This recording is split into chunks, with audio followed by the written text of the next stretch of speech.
Good morning students. Today I will teach you geography lesson 5th industries. Okay, so we will start new chapter. First आप क्या करोगे, आप अपने सामने अपनी बुक ओपन करके रखोगे, जिससे मैं जो रीड करती जा रही हूँ आप उसको क्या करो अच्छे से आपके नॉलेज में आते रहे कि मैं क्या आपको एक्सप्लेन कर रही हूँ। फर्स्ट देखो आपके जो बुक है, बुक में एक साइड में ऐसे डायग्राम दे रखा है, बैम्बू के कुछ ऐसे डायग्राम बना रखे हैं उसमें, ठीक है। और इधर क्या था, एक बुक दे रखी है, तो वो क्या है, जर्नी ऑफ पेपर।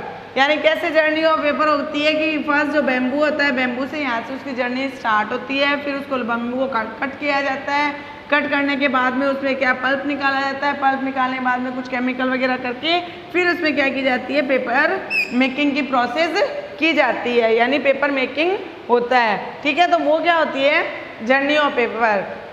मैं आपको उसमें रीडिंग करती हूँ, आप उस रीडिंग को देखो। Have you ever given a thoughts to the fact that the notebook you use for the writing. Okay, आप यूज करते हो राइटिंग के लिए नोटबुक को। Has come to you after a long process of the manufacturing, जो कहाँ से आती है, जो लॉन्ग प्रोसेस के बाद में, मैन्युफैक्चरिंग के एक लॉन्ग प्रोसेस के बाद में आपको प्रोवाइड की जाती है। It is started its life as the part of a trees, उसकी लाइफ कहाँ से स्टार्ट होती है, ट्री से स्टार्ट होती है।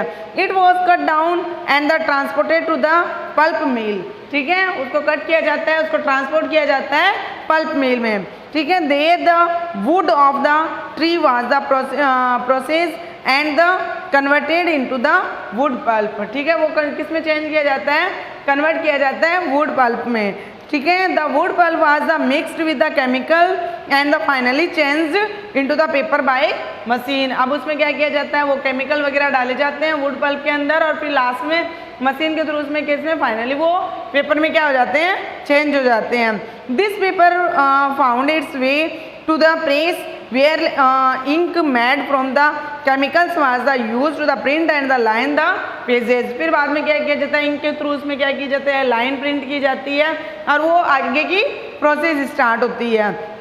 The pages were then bound in the form of the notebook, packed and the sent to the market। फिर क्या होता है, वो पूरी तरह से नोटबुक तैयार होती है, उसके ऊपर क्या होता है, कवर वगैरह लगाए जाते हैं, लाइनें वो कंप्लीट हो जाती हैं, फिर उसको क्या किया जाता है, मार्केट में सेंड कर दिया जाता है, और फाइनली रीच योर हैंड, और लास्ट में वो क्या आ जाती है, स्टूडेंट्स के हाथों में आ जाती है, हम लोगों के हाथों में आ जाती है। ओके, इस तरह से एक लॉन्ग प्रोसेस के बाद में, यानी मैन्युफैक्चरिंग के एक लॉन्ग प्रोसेस के बाद में वो क्या होती है, जो पेपर होती है, नोटबुक होती है, वो आपके हाथों में आती है, हैंड्स में आती है। अब वो जब ये सारी प्रोसेस होती है, तो ये मैन्युफैक्चरिंग जो एक वर्ड्स है कि मैन्युफैक्चरिंग, वो मैन्युफैक्चरिंग कहाँ किया जाता है, मैन्युफैक्चरिंग किसका पार्ट है, तो ये एक सेकेंडरी एक्टिविटी का पार्ट होता है। जैसे कि मैंने आपको प्रीवियस वीडियो में बताया था कि एक्टिविटीज़ होती है, कितनी होती है, 3 टाइप की एक्टिविटी होती है, primary activities, secondary activities and tertiary activities. Primary activities में क्या होता है, रॉ मटेरियल होता है, ठीक है, एग्रीकल्चर एग्री बेस्ड होता है, वो उसको क्या बोला जाता है, प्राइमरी एक्टिविटी बोला जाता है। प्राइमरी एक्टिविटी से जो रॉ मटेरियल होता है वो सेकेंडरी एक्टिविटीज़ में, ठीक है, यहाँ तक ट्रांसपोर्ट किया जाता है, यहाँ पे क्या किया जाता है, किसी भी प्रोडक्ट को क्या किया जाता है, मैन्युफैक्चर किया जाता है, ठीक है। जैसे अब एग्रीकल्चर में ऐसे, यानी प्राइमरी एक्टिविटी में क्या होता है, वीट होता है, वीट क्या है, रॉ मटेरियल है, वीट से क्या बनेंगे, बिस्किट तैयार किए जाते हैं, लेकिन वो मैन्युफैक्चर कहाँ किए जाएंगे, वो सेकेंडरी एक्टिविटी में आपके क्या किए जाएंगे, तैयार किए जाएंगे। इसलिए secondary activity are also known as the manufacturing industry. Okay, यानी सेकेंडरी एक्टिविटी को ही क्या कहा जाता है, मैन्युफैक्चरिंग एक्टिविटी कहा जाता है। ओके, तो आप इसको राइट कर सकते हो, secondary activities, secondary activities are also known as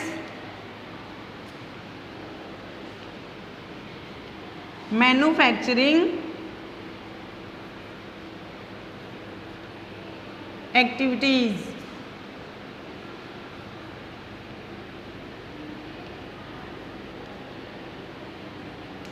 okay, तो ये हो गया। फिर मान लो ऐसा होता है जो changes raw raw material to product of the more value to people. और अब जो चेंजेस है रो मटेरियल में, यानी रो मटेरियल को चेंज करके नए नए प्रोडक्ट बनाए जाते हैं जो कि क्या होते हैं, लोगों के लिए ज़्यादा से ज़्यादा यूजफुल होते हैं। जैसे लाइक एग्जांपल पल्प, पल्प से क्या बन गया, पेपर। कॉटन, कॉटन से क्या प्रिपेयर होगा, क्लॉथ। ओके, तो इस तरह से क्या होते हैं। और ये क्या होंगे, जो कॉटन से, कॉटन क्या होता है, मैन्युफैक्चर किया जाता है सेकेंडरी एक्टिविटी में, उसके हमें क्या प्रोवाइड करवाया जाएगा, क्लॉथ प्रोवाइड हो जाएगा। तो manufacturing adds value to the product. अब मैन्युफैक्चरिंग के थ्रू ही क्या होते हैं, हमें जो फाइनल जो गुड्स है और सर्विस है वो प्रोवाइड की जाती है। ओके, अब एक वर्ड्स आता है कि जो लेसन का नेम भी है कि इंडस्ट्री। व्हाट इज इंडस्ट्री, क्या है इंडस्ट्री, ठीक है। तो इसकी मैं आपको डेफिनेशन बताती हूँ। Industry refer to an economic activity. Industry किसको रिफर करती है, कि इकोनॉमिक एक्टिविटी को रिफर करती है। That is the concern with the production of the goods, extraction of the minerals और the provision of service. Okay, तो वो क्या कहलाएगी, इंडस्ट्री कहलाएगी। अब ये जो सेकेंडरी एक्टिविटी है इंडस्ट्री होने के बाद में इनका क्लासिफिकेशन किया जाता है, इनको डिवाइडेशन किया जाता है इसका कि ये कितने टाइप की होती है। तो क्लासिफिकेशन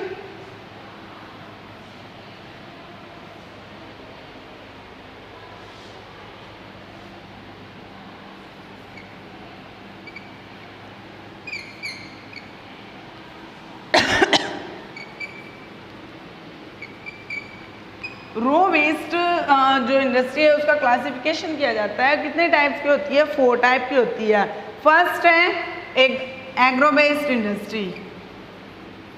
ओके, सेकंड है मिनरल इंडस्ट्री, थर्ड है मैरीन इंडस्ट्री। ओके, और फोर्थ है फॉरेस्ट इंडस्ट्री। फोर्थ कौन सी इंडस्ट्री है, फॉरेस्ट इंडस्ट्री, ठीक है। ये 4 टाइप का क्लासिफिकेशन है। अब रो मटेरियल, अब agro based industry use plant and the animal based product as the raw material, ठीक है।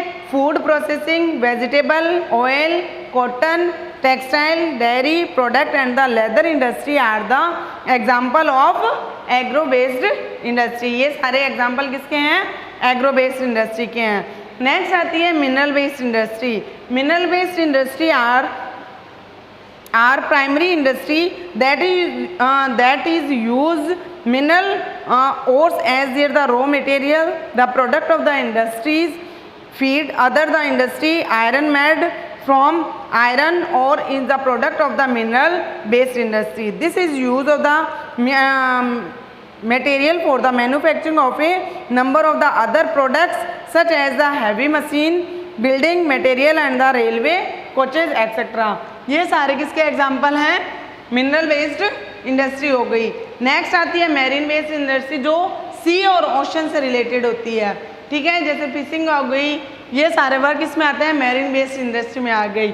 और वो फॉरेस्ट जो इंडस्ट्री होती है, forest product as the raw material, the industry associated with the forest, the pulp and the paper, furniture and the building. यानी forest में क्या होता है, जितना भी वुड से रिलेटेड, जितना भी पल्प और पेपर से वर्क होता है, वो सारी इंडस्ट्री कौन सी होती है, फॉरेस्ट बेस्ड इंडस्ट्री होती है। ओके, तो ये 4 टाइप की इंडस्ट्री हो गई। एक बार फिर देख लो, एग्रो बेस्ड इंडस्ट्री एग्रीकल्चर पे डिपेंड होती है, मिनरल हो गई जो रॉ मटेरियल वगैरह पे होती है, मैरीन सी और ओशंस पे डिपेंडेंट होती है, और फॉरेस्ट होती है जो फॉरेस्ट में जो वुड होता है, लकड़ियाँ होती है, पल्प होता है, उससे पेपर मेकिंग और फर्नीचर वगैरह तैयार किए जाते हैं। तो ये क्या हो गई, 4 टाइप की आपकी रो बेस्ड इंडस्ट्री हो गई, यानी रॉ मटेरियल पे निर्धारित इंडस्ट्री हो गई। अब आता है साइज, कि साइज के अकॉर्डिंग होता है, तो साइज के अकॉर्डिंग 2 टाइप की इंडस्ट्री होती है। एक है स्मॉल स्केल इंडस्ट्री, एक है लार्ज स्केल इंडस्ट्री।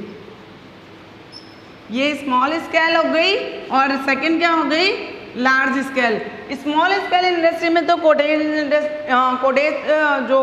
इंडस्ट्री है वो आती है। कोटेज और the household industry are the type of the small scale industry. Okay, where the product and the manufacture by the hand, जहाँ पे क्या किए जाते हैं, जो प्रोडक्ट है वो हाथों से तैयार किए जाते हैं। बाय द आर्टिशन, किसके द्वारा, आर्टिशन के द्वारा। Basket weaving, pottery making and the other handicrafts and the example of the cottage industry. Small scale industry use lesser amount of the capital. जो स्मॉल स्केल इंडस्ट्री होती है उसमें क्या होता है, जो कैपिटल होती है या इट मीन्स जो पूंजी होती है, पैसे होते हैं, अमाउंट होता है, वो भी क्या होता है, कम मात्रा में लगता है। और जो मशीनरी होती है वो भी क्या होती है, उसका भी यूज़ कम होता है, टेक्नोलॉजी का यूज़ भी कम होता है। and technology as compared the large scale industry that produce large volume of the produced investment।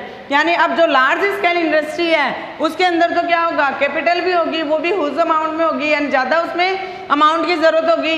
जो टेक्नोलॉजी है, जो मशीन है, वो भी क्या होगी, ज़्यादा अमाउंट की लानी पड़ेगी। तो डेफिनेटली इसमें क्या होगा, ह्यूज अमाउंट की क्या होगी, नेसेसिटी होगी।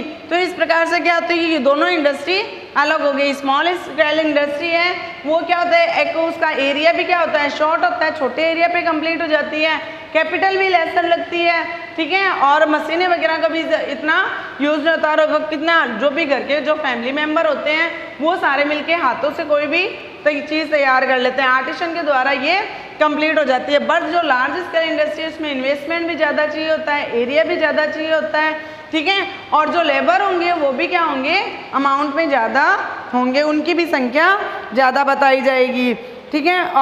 Silk weaving and the food processing industry are the small scale industry. Production of the automobiles and heavy machinery are the large scale industry. जहाँ पे बड़ी बड़ी मशीनों का यूज़ किया जाता है, जहाँ पे बड़ी बड़ी मशीनें तैयार की जाती है, और जो प्रोडक्शन तैयार किया जाता है उनके लिए भी मशीनों की और टेक्नोलॉजी की क्या होती है, ज़्यादा ज़रूरत होती है। तो वो सारी लार्ज स्केल इंडस्ट्री आ गई। अब नेक्स्ट आता है ऑनरशिप इंडस्ट्री। अब ऑनरशिप इंडस्ट्री क्या होती है, ownership industry can be classified as the private sector, state own और public sector, joint sector and the cooperative sector. Okay, तो ये भी इनको भी अलग अलग इनका क्लासिफिकेशन कर दिया गया है, ठीक है। फर्स्ट आती है private sector industry. Private sector industry are the own and the operate by the individual of a group of the individual. या तो एक किसी इंडिविजुअल के द्वारा किसी एक इंडिविजुअल के द्वारा वो काम शुरू किया जाता है, या फिर एक ग्रुप ऑफ इंडिविजुअल उसमें शामिल हो सकते हैं।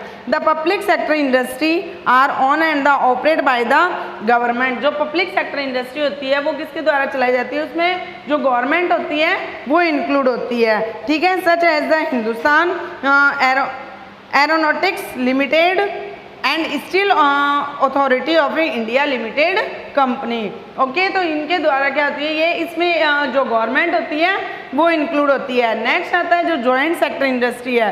Joint sector industry are the operate by the state and individual और ए ग्रुप इंडिविजुअल, ठीक है। जैसे Maruti Udyog Limited is the as the example of the joint sector industry. जो मारुति सेक्टर है वो किसका एग्जाम्पल बताया गया है, जॉइंट सेक्टर का एग्जाम्पल बताया गया है। अब लास्ट आती है cooperative sector industry. Cooperative sector industry are the own and the operate by the producers और suppliers of the raw material, okay, worker of both. यानी रॉ मटेरियल कच्चा माल, वर्कर और रॉ मटेरियल दोनों के द्वारा क्या किया जाता है, इसको ऑपरेट किया जाता है, ठीक है। Anand milk union limited and the Sudha dairy are a success story of a cooperative venture. ये जो एग्जांपल है वो कोऑपरेटिव सेक्टर के बताए गए हैं। नेक्स्ट, अब आज जो आपका जो ये वीडियो था उसमें मैंने अलग अलग क्लासिफिकेशन बताया है। आपको सेकेंडरी एक्टिविटी बता दी। सेकेंडरी एक्टिविटी में जो रॉ मटेरियल जो बेस पे आधारित जितनी भी इंडस्ट्री थी, 4 टाइप की इंडस्ट्री, उसका क्लासिफिकेशन कर दिया। फिर जो साइज के अकॉर्डिंग जो 2 टाइप की इंडस्ट्री होती है, small scale and large scale. Next जो आपका आता है, नेक्स्ट जो आपका था कि जो ऑनरशिप बेस के ऊपर जो भी इंडस्ट्री आती है उनका मैंने क्लासिफिकेशन बता दिया कि जॉइंट सेक्टर हो गई, पब्लिक सेक्टर हो गई एंड जो फर्स्ट कोऑपरेटिव सेक्टर हो गया। अब जो आपका नेक्स्ट वीडियो होगा उसमें factor affecting location of industry, industry को जो फैक्टर अफेक्ट डालते हैं, जो जिसकी वजह से किस किस के कारण जो इंडस्ट्री होती है ज़्यादा इफेक्टिव होती है उनके बारे में बताऊंगी। So today your homework,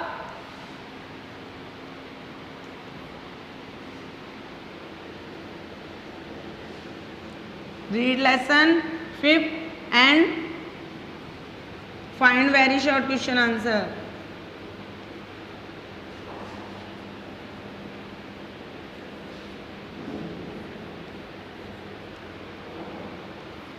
Okay, thank you.